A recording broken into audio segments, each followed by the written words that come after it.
아브라함의 아들 이삭의 족보는 이러하니라. 아브라함이 이삭을 낳았고 이삭은 40세에 리브가를 맞이하여 아내를 삼았으니 리브가는 밧단 아람의 아람 족속 중 부두엘의 딸이요 아람 족속 중 라반의 누이였더라.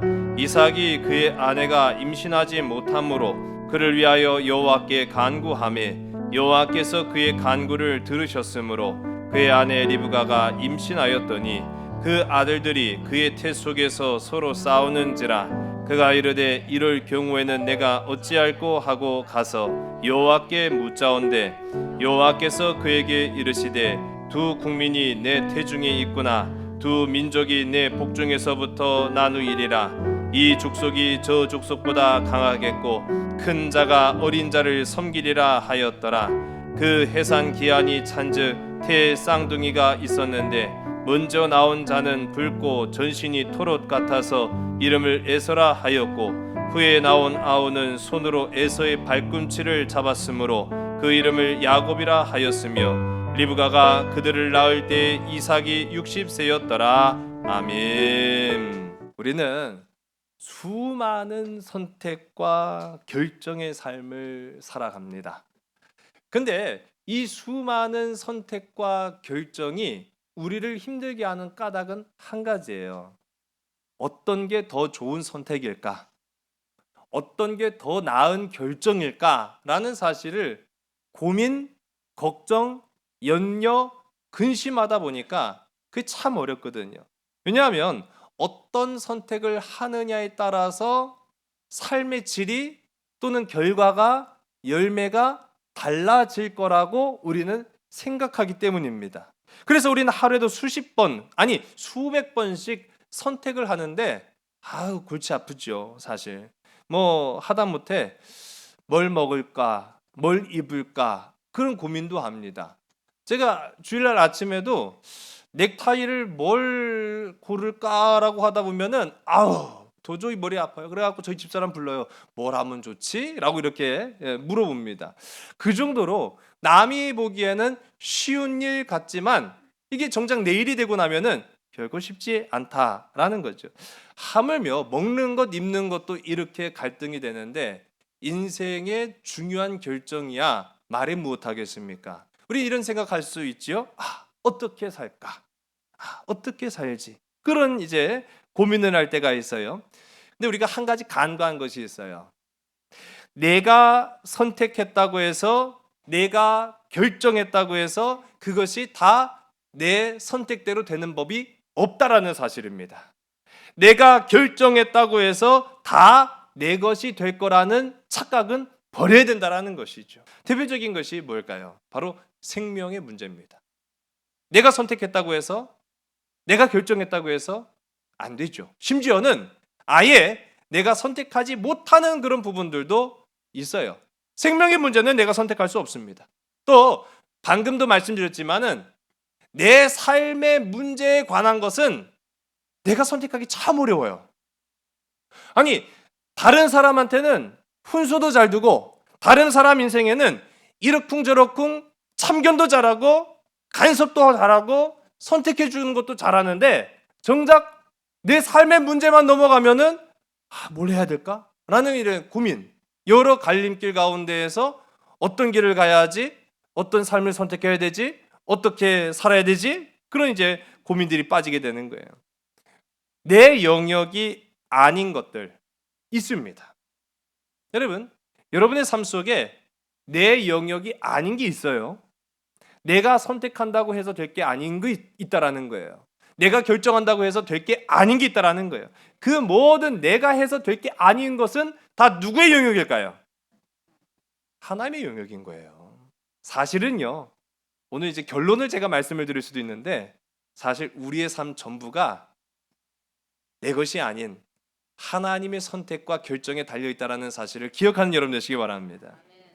내 꿈, 내 삶, 내 생명, 내 가정, 내 직장, 내 일터 하나하나 열거하면 열거할수록 그게 사실 다 내가 결정해서 될 문제가 아니에요. 내가 선택해서 될 문제가 아니에요. 해결되지 않아요. 그런 문제 가운데 우리는 하나님을 의지하겠구나. 우리 결론은 이제 알잖아요. 답으로 가는 거예요. 이 답을 향해 가는데 결론은 하나님이고 결정하시고 선택하시는 분도 하나님이시라는 사실을 우리가 인정하고 이해하면서도 정말 문제는 뭐냐면요, 하나님의 선택과 결정에 의문을 품고 살 때가 참 많다는 거예요. 하나님이 내 삶에 왜 이런 선택을 하셨지? 하나님이 내 삶을 왜 이렇게 결정하셨지? 하나님 왜 이렇게 하셨을까? 이해가 안 돼요. 도무지. 여러분, 여러분의 삶이 이해가 됩니까? 여러분이 선택하지 않은 삶의 모든 결정들 이해하십니까? 못하잖아요. 못해요. 저도 그렇습니다. 이후에도 나오겠습니다만은 오늘 우리가 이제 창세기 25장 말씀을 읽는데 한참 지난 이야기예요. 이제 45장 가운데로 가면은 이제 요셉의 이야기가 나타나게 됩니다. 우리 요셉 잘 아는데요. 이 요셉만 하더라도 형제 간의 시기와 다툼, 질투로 인해서 이 요셉이 팔려가요. 형제들에 의해서 팔렸다고요. 요셉이 결정했습니까? 아니에요. 요셉 자신의 인생을 요셉 스스로가 결정 못하고 타인에 의해서, 그것도 가장 사랑받아야 될 가족, 가장 의지해야 될 형제들에 의해서 팔려갔어요. 이걸 어떻게 우리가 해석할 수 있겠습니까? 그런데 이 부분에 관해서 이 해석하지 못하는, 어떻게 보면은 내 삶에 선택하지도 못했고 결정하지도 못한 그 삶의 문제에 관해서 요셉이 어떠한 이 결론을 내리느냐라고 하면 45장 5절의 말씀인데요. 우리 화면을 보시고 다 같이 함께 읽습니다. 당신들이 나를 이곳에 팔았다고 해서 근심하지 마소서, 한탄하지 마소서. 하나님이 생명을 구원하시려고 나를 당신들보다 먼저 보내셨나이다. 아멘. 여러분, 요셉의 고백은 뭡니까? 내 모든 삶에 되어진 선택과 결정은 하나님이 하셨다는 거예요. 여러분 지금 아멘 하셨잖아요. 근데 이게 만일 내 삶이라고 하면은 아멘이 되기가 어려워요. 봅시다. 하나님에 의한 이 관심으로, 하나님의 관심과 사랑으로 요셉이 어떤 인생을 살았느냐? 노예가 됐어요. 그 하나님이 그렇게 하셨다고 지금 요셉이 고백하지만은 그 상황 가운데에서 하나님 왜 이렇게 하셨지? 하나님 내 삶을 왜 이렇게 만드시지? 이해할 수 있는 사람은 아마 없을 거예요. 하나님의 인도하심으로, 하나님의 선택하심으로, 하나님의 결정하심으로 지금 요셉은 노예가 됐어요. 하루아침에. 또 하나님의 선택하심으로, 하나님의 인도하심으로, 하나님의 결정하심으로 죄인이 됐어요. 여러분 그거 수용하실 수 있겠습니까? 아무런 죄가 없는데 누명을 썼다는 거 우리가 알잖아요. 억울한 심정이야 말해 무엇하겠습니까마는 아무리 하소연해도 들어줄 리가 없어요. 하루아침에 죄인 됐어요. 하나님의 선택하심으로, 하나님의 인도하심으로, 하나님의 결정하심으로 요셉은 감옥에 들어갔어요. 기약 없는 내일을 매일같이 살아가는 거예요. 여러분 어떻게 이해하시겠습니까? 이게 하나님의 선택이라고 한다면, 여러분을 향한 하나님의 선택이라고 한다면, 여러분을 향한 하나님의 결정이라고 한다면 방금 전처럼 아멘으로 받을 수 있겠습니까? 이해 불가능해요. 왜 그러십니까? 왜 내 인생을 왜 이렇게 만드셨습니까? 왜 그렇게 선택하셨어요? 왜 나를 결정하셨어요? 그런데 이 요셉이 고백을 하기를 하나님이 그렇게 하셨다라는 거예요. 하나님이 나를 그렇게 선택하셔서 그런 결정을 내리셨다라고 요셉이 고백합니다. 이거를 성경 가운데 보면은 요셉이 형통했다라고 말하고 있어요. 무려 3번이나 고백합니다. 여러분, 노예가 된 것과 죄인이 된 것과 감옥에 갇힌 것을 그 누가 형통이라고 고백할 수 있겠습니까? 내가 선택할 수도, 내가 결정지을 수도 없을 때 성경은요, 그것이 형통이라고 말해요. 우리가 아는 형통의 개념과 상당히 다르죠. 우리가 아는 형통은 내가 생각한 대로 될 때, 내가 결정한 대로 돼 있대. 내가 선택하고 내가 결정한 대로 열매가 맺어지고 이루어지고 성취되고 해결될 때 와! 형통하다. 그렇게 우리가 이야기하지. 내가 선택한 대로 안 돼요. 내가 판단한 대로 안 돼요. 내가 결정된 대로 결론이 나타나지 않아요. 그걸 어떻게 우리가 형통이라고 받아들이겠습니까? 성경은 그것을 형통이라고 이야기하는 거예요. 도대체 뭐가 형통인가? 라는 거예요. 여러분 삶의 고난의 일들을 한번 떠올려 보시면 그 고난을 가지고 우리 집사님 형통하신 거예요. 우리 권사님 그건 진짜 하나님의 형통의 역사입니다라고 하면은 아마 저 뺨 맞지 않으면 다행일걸요. 이게 뭐가 형통입니까? 아마 그럴 거예요. 왜 여전히 그런 의문 가운데 오늘 이 말씀을 마주하고 있습니다. 여러분 이게 오늘 말씀이요 어떻게 보면 굉장히 평이하고 분명한 얘기예요. 아이를 낳고 하는 그런 어떻게 보면은 이 톨레도이라고 지난번에도 말씀드렸지만은 이 족보에 관한 이야기거든요. 족보에 별게 있습니까? 낳고 하는 이야기 또 누구를 낳고 이름이 언급되고 그게 단데 어쩌면은 이 속에 놀라운 하나님의 역사가 담겨져 있는 거예요. 하나님은 어떻게 선택하시는가? 하나님은 우리 인생을 어떻게 결정지으시는가? 라는 것을 살펴볼 수 있는 아주 중요한 본문이 됩니다.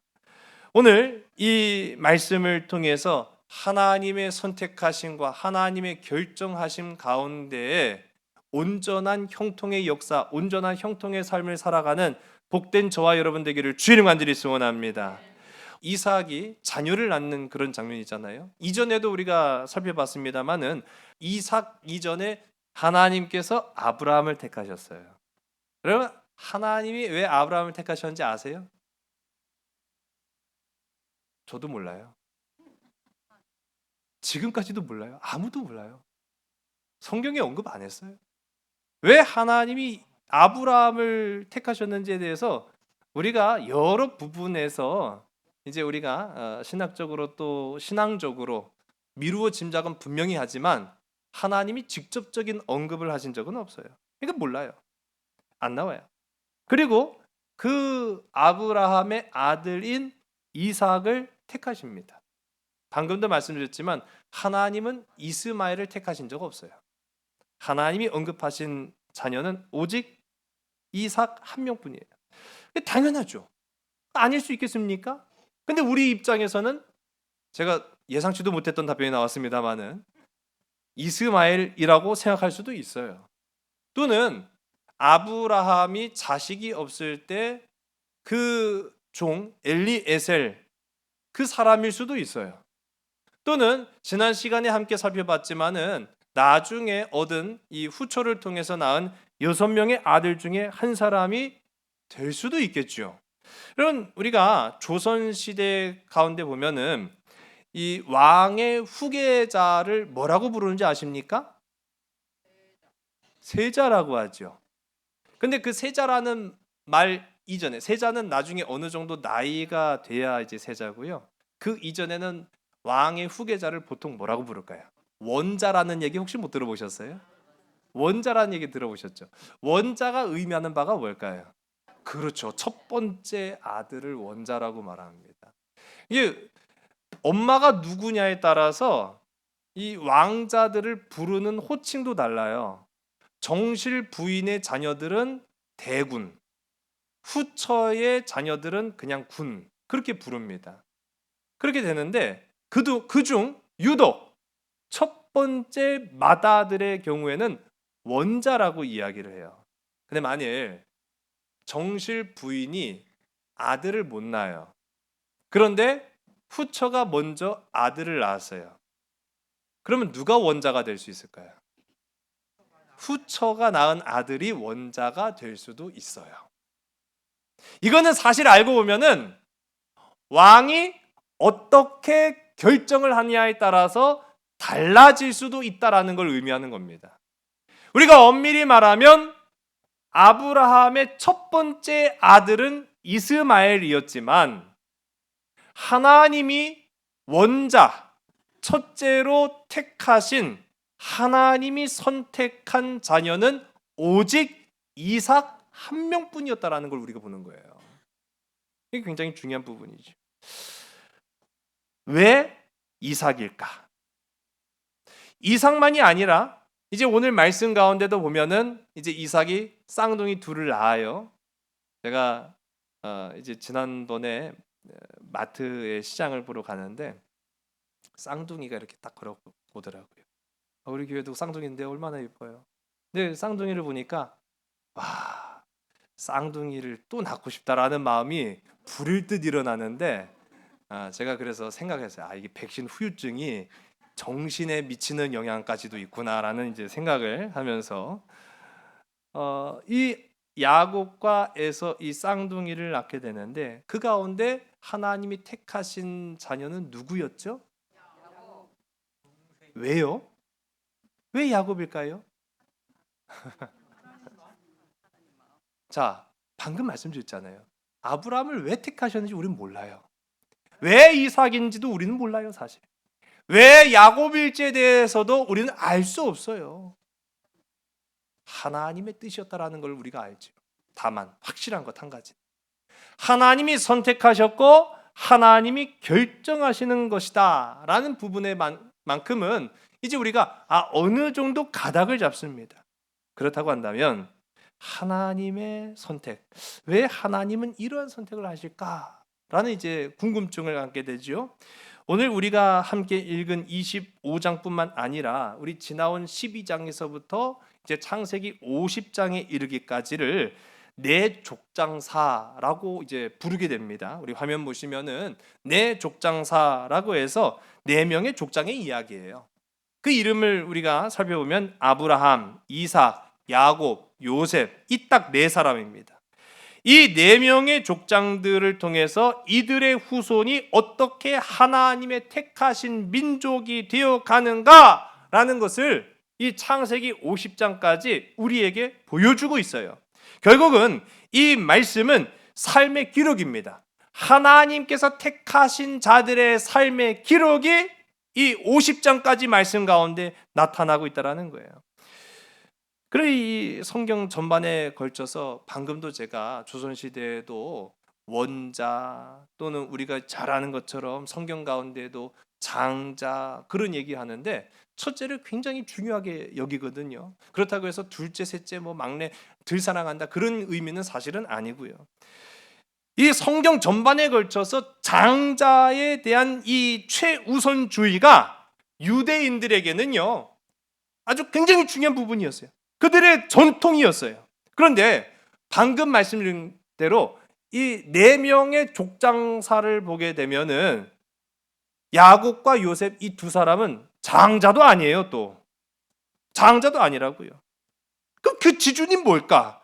도대체 하나님의 선택의 기준이 뭘까라는 그런 생각을 갖게 됩니다. 여러분, 하나님의 선택의 기준이 뭘까요? 하나님의 선택의 기준이 무엇이겠습니까?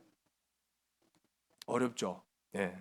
이 문제에 우리가 이제 접근할 때 여러분, 하나님의 선택의 기준이 뭘까? 하나님은 왜 그렇게 선택하셨고 왜 그렇게 결정하셨고 왜 그런 결정을 따라서 우리로 살아가게 하시는가? 그런 고민, 우리가 그런 믿음의 접근을 할 때 놀라운 사실은요, 우리 인생의 문제가 하나님의 뜻을 따라 해석이 되어지고 풀어지고 해결이 되어진다라는 사실을 기억하는 여러분 되시기 바랍니다.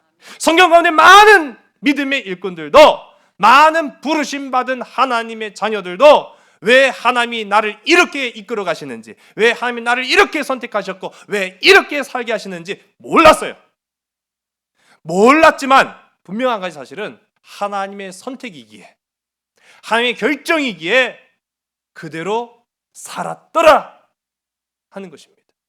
우리 이전 시간에 이 이삭의 아내 리브가를 얻는 과정 가운데에서도 보니까 엘리에셀이 그 형제 라반과 부두엘, 아버지와 오빠죠, 의사를 묻습니다.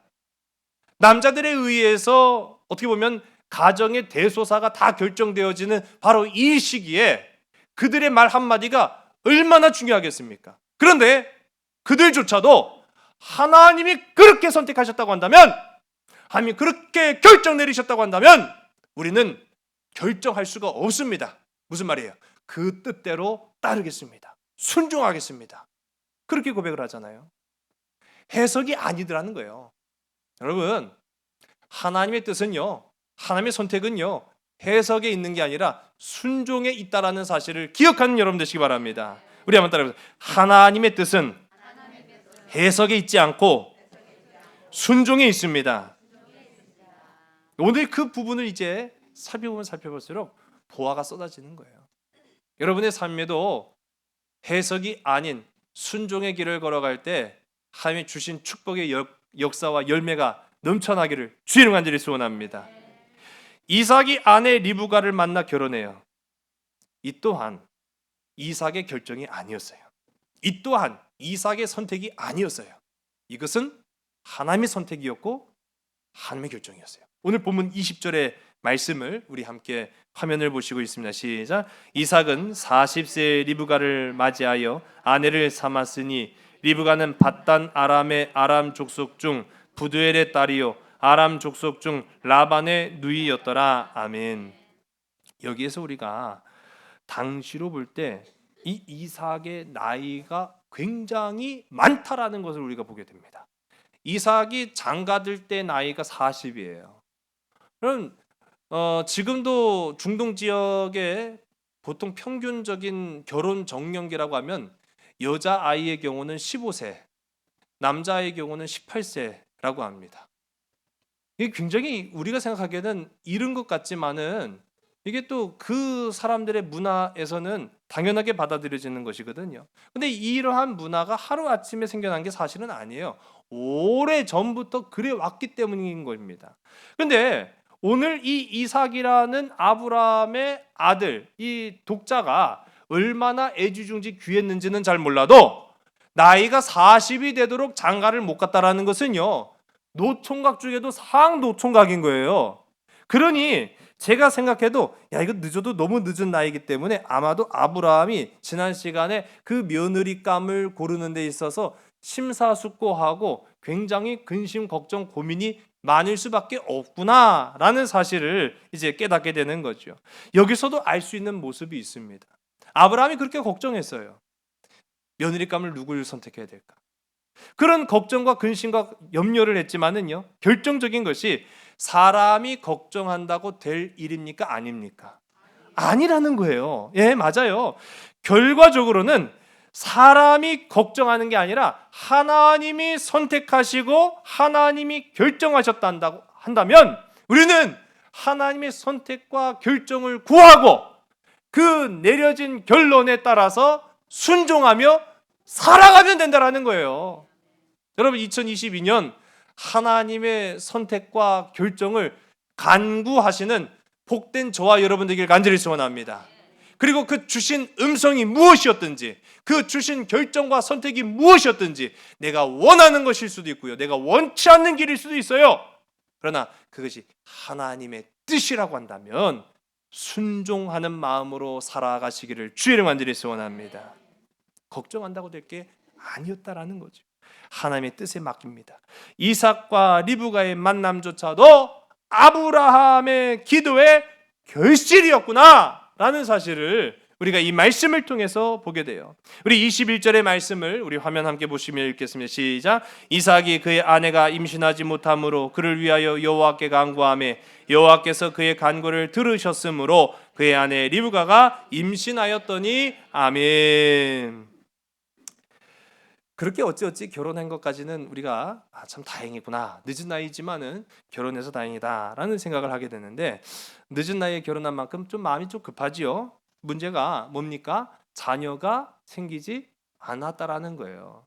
우리 오늘 말씀 쭉 읽어보면 아시겠지만은 이 아들 이삭이 결혼할 때 나이가 40이었는데 아들을 낳을 때 나이가 몇 세예요?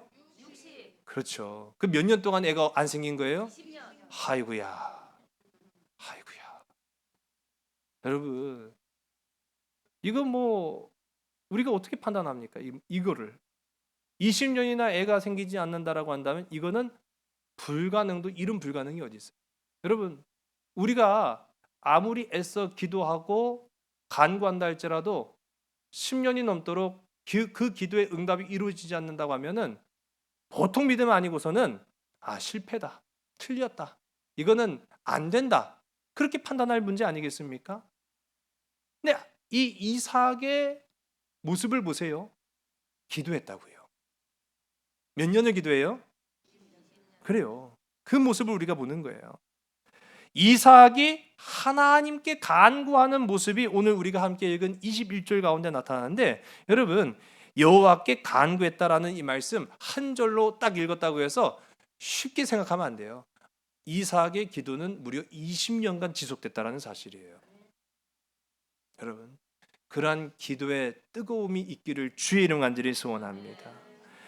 근데 어디 보통 보면은요, 이런 그 부부 사이에 자녀가 생기지 않는 그런 이 어려움이 생기게 되면은 사실 보통 우리 상식적으로 남자 쪽이 더 예민할까요? 여자 쪽이 더 예민할까요? 어떻게 그렇게 잘 아시죠? 사실 그래요. 여자 쪽이 더 민감할 수밖에 없어요. 근데 오늘의 말씀을 보니까 누가 기도하고 있어요? 리브가가 기도합니까? 이삭이 기도했습니까? 민감한 것은 더 리브가 이쪽일 텐데 간절함으로 하나님 앞에 기도한 것은 이삭이었단 말이에요. 그러니까 이삭이 그 부분에 대해서, 그 문제에 대해서 더 민감하게 반응을 보이고 있다라는 걸 우리가 보게 돼요. 여러분, 왜 그랬을까? 여러분, 인간적으로만 보더라도 알 수 있어요. 이삭 자신이 그런 경험을 해봤잖아요. 이삭 자신이 아버지가 100세에 얻은 아들 아닙니까? 그러니 이 아들 이삭이 결혼하고 1년 지나고 2년 지나고 10년 지났는데도 애가 안 생겨요? 와, 이거 우리 누구처럼 되면, 그렇죠, 내가 우리 아버지처럼 되면 어떡하나라는 생각이 들까요? 왜 안 되겠습니까? 아버지가 100세의 아들을 낳는데 이거 이러다가 나도 100세의 아들 낳는 거 아니야? 그런 생각이 드니까 어쩌면 더 민감하게 반응을 보인 쪽이 남편인 이삭이었다라는 것을 이제 보는 거예요. 그런데 아주 하나님은요, 정확하신 하나님이시죠. 오늘 말씀 가운데 보니까 여호와께서 그의 간구를 들으셨으므로 할렐루야, 임신하게 되었는 줄로 믿으시기 바랍니다. 여러분, 여기에서도 우리가 또 한 가지 우리가 보는 거예요. 하나님의 선택과 하나님의 결정의 순간을 봅니다. 생명이 잉태되는 것은 사람의 결정으로 되는 것이 아니라 하나님의 전적인 주권으로 이루어지는 것인 줄로 믿으신 여러분 되시기 바랍니다. 오늘 우리의 살고 죽는 것도 하나님의 전적인 주권에 의한 것인 줄로 믿으신 여러분 되시기 바랍니다. 이걸 이제 이 이삭의 간절함을 통해서도 우리가 보게 되는 거예요. 22절의 말씀을 우리 함께 보겠습니다. 시작. 그 아들들이 그의 태 속에서 서로 싸우는지라 그가 이르되 이럴 경우에는 내가 어찌할꼬 하고 가서 여호와께 묻자온대. 아멘. 그렇게 어렵게 이 아내 리브가가 임신을 했어요. 그런데 배가 점점 불러오면서 뭔가 이 직감적으로 심상치 않음을 이제 느끼게 된 거지요. 어떤 움직임이, 굉장히 활발한 움직임이 느껴진 거예요. 그러니까 이게 뱃속에 아이가 하나가 아니라, 그렇죠, 둘이구나, 쌍둥이구나. 예, 너무 이쁘죠. 예, 제가 그러니 이 백신 후유증인지 뭔지 몰라도 쌍둥이를 또 가졌으면 하는 어떤 목사님이요, 아들만 넷이에요. 그래가지고 딸이 있었으면 하는 마음으로 하나님께 간절하게 기도를 했어요. 하나님이 들으시는 하나님이십니까? 듣지 않으시는 하나님이십니까? 그렇죠, 할렐루야. 간절한 기도 끝에 아이를 임신을 했어요. 그것도 둘이나 임신했어요. 할렐루야. 하나님이 딸을 주셨겠습니까? 딸을 주셨겠습니까? 할렐루야. 아들 쌍둥이를 주셨어요. 아들만 6이. 우리의 뜻과 우리의 결정대로 되어지지 않습니다. 이 리브가의 뱃속에 이거 분명히 이건 쌍둥이인데 이건 하나님의 은혜요, 경사 아니겠습니까? 그렇게 해야 되는데 이게 뱃속에 애들이 노는 게 이게 심상치 않은 거예요. 저도 저희 집사람이 아이를 가질 때 태동을 느끼는데요. 진짜 뭐 이렇게 표현하기는 좀 어렵습니다만, 첫째 아기 때 태동을 느꼈을 때 솔직한 표현으로는 신비롭고 기뻐야 되는데 이게 적응이 안 돼요. 그 아이를 임신한 엄마야 뭐 말해 못 하겠습니까? 그런데 이게 그런 정도의 수준이 아니었던 거예요. 아니었던 거죠. 이 리브가가 뱃속에 아이가 있음으로 인해서, 또 더군다나 둘이 있음으로 인해서 기쁘고 감사하고 행복해야 될 텐데 뱃속에 편할 날이 하루도 없는 거예요. 그러니 오늘 우리가 함께 읽은 말씀 가운데 보면 태 속에서 서로 싸우는지라라고 이야기하거든요. 여기서 말하는 이 서로 싸운다라고 할 때 와트로 차추라고 이제 히브리어로 이야기하는데, 이 서로 싸우다라는 말이에요. 와트로 싸우다, 차추 서로. 그래서 서로 싸우다라는 이 표현이요, 그냥 뭐 사이좋게 다투는 그런 애교 섞인 그런 다툼의 모습이 아니라 죽일 듯이 싸울 때 쓰는 말이에요. 그냥 뱃속에서 얼마나 격렬하게 막 그 쌍둥이가 얽히고 설켰는지 또는 치고받고 싸우는지는 알 수 없어도 이게 엄마가 견딜 수 없을 정도가 되니까, 와, 이게 뱃속에 전쟁이 났구나. 전쟁이 났어. 엄마가 어떻게 합니까? 기도했다라고 말하고 있죠. 기도했다. 여러분, 살면서 내 마음대로 안 되는 게 있을까요? 있을까요? 있다는 겁니다. 여러분, 내 마음대로 안 되는 게 있고 내 뜻대로 안 되는 게 있어요. 어떻게 보면은 가장 내 마음대로 되어야 될 부분들이 안 될 때가 있어요. 그게 내 가정입니다. 내 부모입니다. 부부관계입니다. 내 자녀입니다. 가장 내 마음대로 돼야 될 게 가장 내 마음대로 안 돼요. 그때 이 리브가의 택한 방식을 기억하는 여러분 되시기를 주의 간절히 소원합니다. 내 마음대로 안 될 때, 내 뜻대로 안 될 때, 내 판단대로 안 될 때, 내 선택대로 안 될 때 리브가가 하나님 앞에 여쭈었다, 기도했다, 간구했다 라고 성경이 말하고 있어요. 여러분, 성경이 말한 대로 하나님께 날마다의 삶의 고민과 염려와 근심과 걱정을 의탁하여 맡기는 복된 저와 여러분 되기를 주의 간절히 소원합니다. 우리 한번 따라해. 어찌할 바를 모를 때 기도가 답입니다. 여러분, 선택하시고 결정하시는 하나님 앞에 기도하는 것이 저와 여러분의 삶의 답인 줄로 믿으신 여러분 되시기 바랍니다. 우리 23절의 말씀을 우리 함께 읽습니다. 시작. 여호와께서 그에게 이르시되 두 국민이 내 태중에 있구나. 두 민족이 내 복중에서부터 나누이리라. 이 족속이 저 족속보다 강하겠고 큰 자가 어린 자를 섬기리라 하셨더라. 아멘. 하나님이요, 이 리브가의 기도에 응답을 주셨는데 세 가지 정보를 제공해 주십니다. 자, 우리 이 부분을 좀 한번 하나님의 뜻이 무엇인지, 왜 하나님이 이런 선택과 결정을 내리셨는지를 한번 살펴보도록 할게요. 우리 첫 번째로는 뭐라고 말합니까? 뱃속에 두 나라가 있다. 이 두 쌍둥이가요, 두 나라가 된다는 거예요. 그래서 그렇게 치고받고 싸우는구나. 두 번째로 두 족속이 탄생할 것이다. 뭐 민족이나 백성이나 뭐 같은 의미겠습니다만은, 그렇게 해서 이 두 족속, 아예 족속이 다른 그런 삶을 살아가게 될 것이다라는 것을 이제 알려주시는 거예요. 마지막으로 큰 자가 어린 자를 섬기리라라고 말씀하세요. 여러분, 우리는 이 세 번째 하나님의 주신 힌트 가운데 당연히 이거를 뭐라고 해석하겠습니까? 형이 동생을 섬길 것이다, 그렇게 판단하지요. 그렇게 하기 쉽지만 이거를 히브리어로 원문으로 보게 되면은 그 결과가 반대일 수도 있어요. 또 어떻게 해석하든지 그게 다 맞아요. 헷갈리죠. 아니, 아예 분명하게 나이 많은 자가 나이 적은 자를 섬길 것이다 라든지, 힘이 강한 자가 힘이 약한 자를 섬길 것이다 라든지, 그렇게 못을 박았으면 괜찮겠는데 히브리어의 해석 방식대로라고 한다면 이게 바뀔 수도 있다는 거예요. 작은 자가 큰 자를 섬기리라 해도 맞는 거고요, 큰 자가 작은 자를 섬기리라 해도 해석이 다 돼요. 그러니까 이걸 듣고 나니까 여러분, 이 하나님의 응답을 들은 리브가가 속이 시원했을까요? 속이 시원했을까요? 머릿속이 복잡해진 거죠.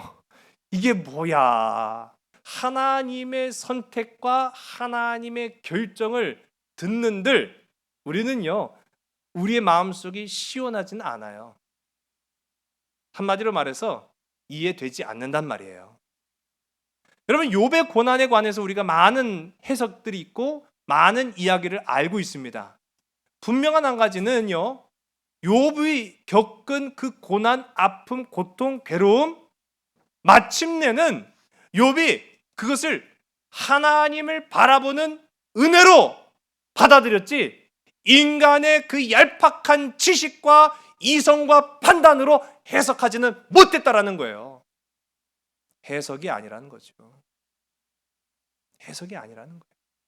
이걸 인간의 두뇌로 해석한다고 한들 머리만 복잡하지 그 뜻을 우리는 다 헤아려 알 수가 없습니다. 이 또한 하나님의 섭리요 주권이라는 사실 앞에 우리가 무릎 꿇을 수밖에 없구나라는 사실을 인정하는 것입니다. 오늘 하나님의 선택과 주권 앞에 순종하시고 하나님의 뜻을 따라 살아가시는 저와 여러분 되기를 주의 이름 간절히 소원합니다.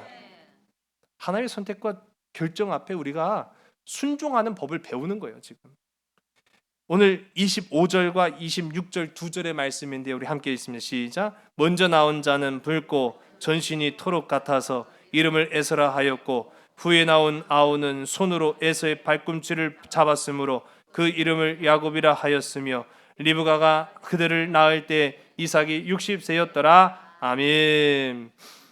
마침내 이제 그 쌍둥이가 태어나서 우리가 잘 아는 에서와 야곱이 됩니다. 먼저 나온 자 에서는 붉고 털이 많았다라고 해서 이 아담아라고 할 때 우리가 이제 창세기 때 우리가 함께 나눴죠.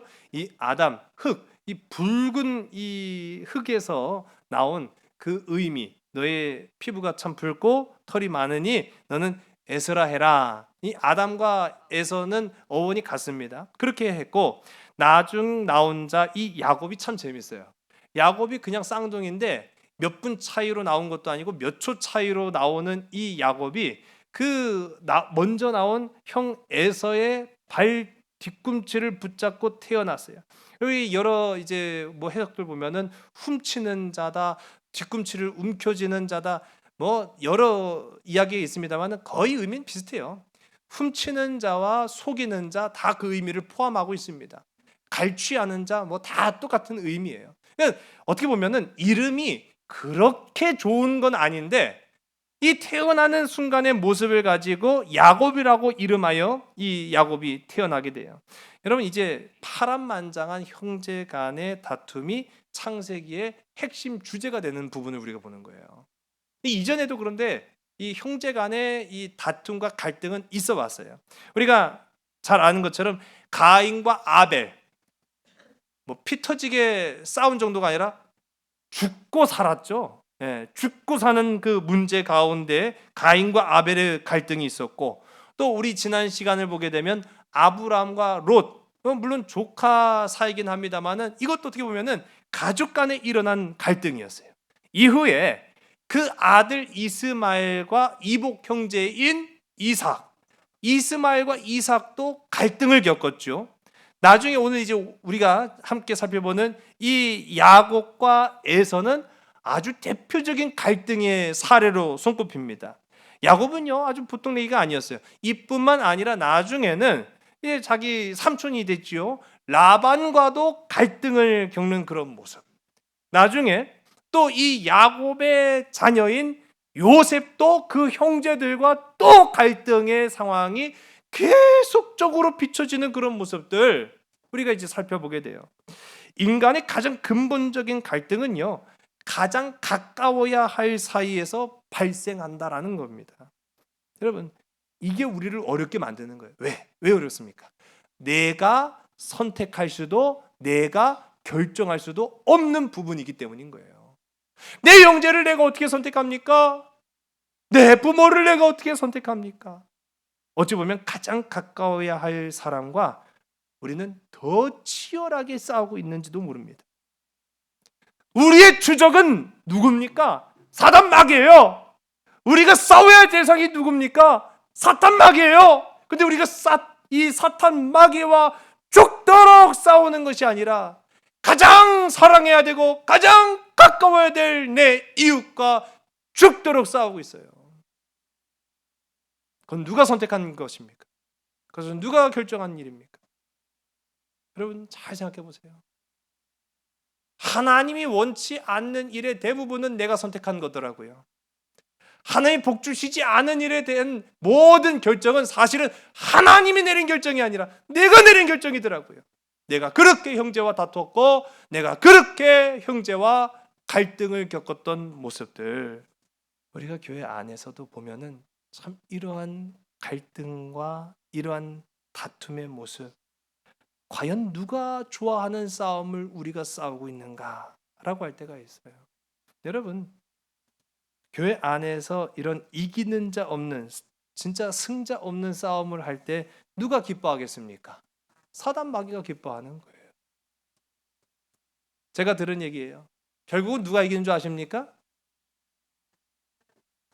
믿음대로 살아가는 사람은요 못 이겨요.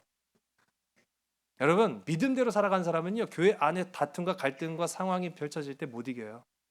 어떤 사람이 이기냐고요? 한번 지옥까지 가보자라고 하는 사람이 이기는 거예요. 참 무서운 얘기 아닙니까?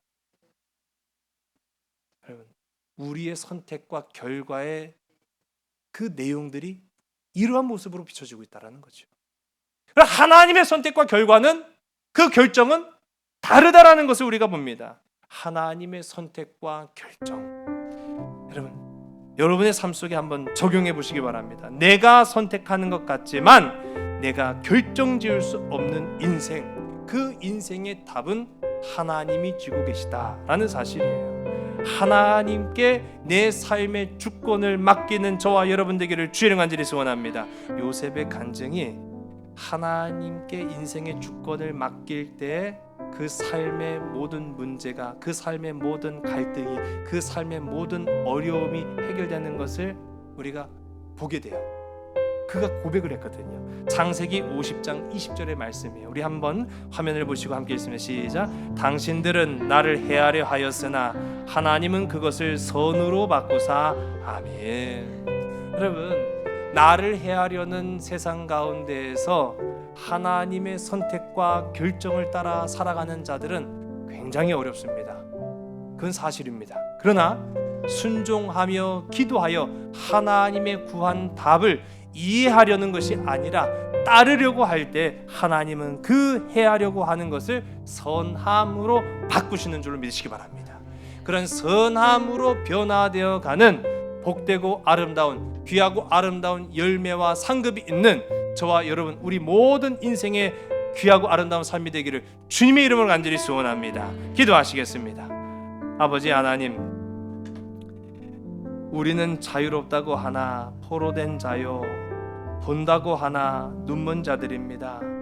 우리가 선택했다고 하지만 내 것이 될 수 없고, 우리가 결정했다고 하지만 선하지 않습니다.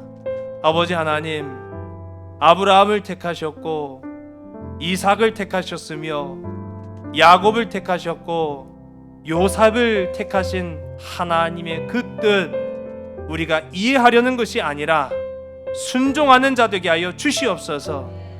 판단하기 어려울 때는 리브가처럼 기도하는 자 되게 하여 주시옵소서. 이삭처럼 포기하지 아니하고 끝까지 간구하는 자 되게 하여 주시옵소서.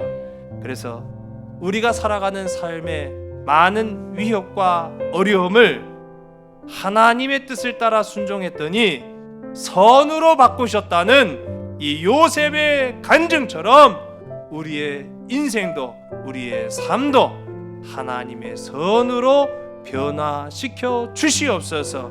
모든 것을 주께 의탁하오며 참사랑 되시는 나사렛 예수 그리스도 이름으로 감사하며 간절히 기도드렸사옵나이다. 아멘.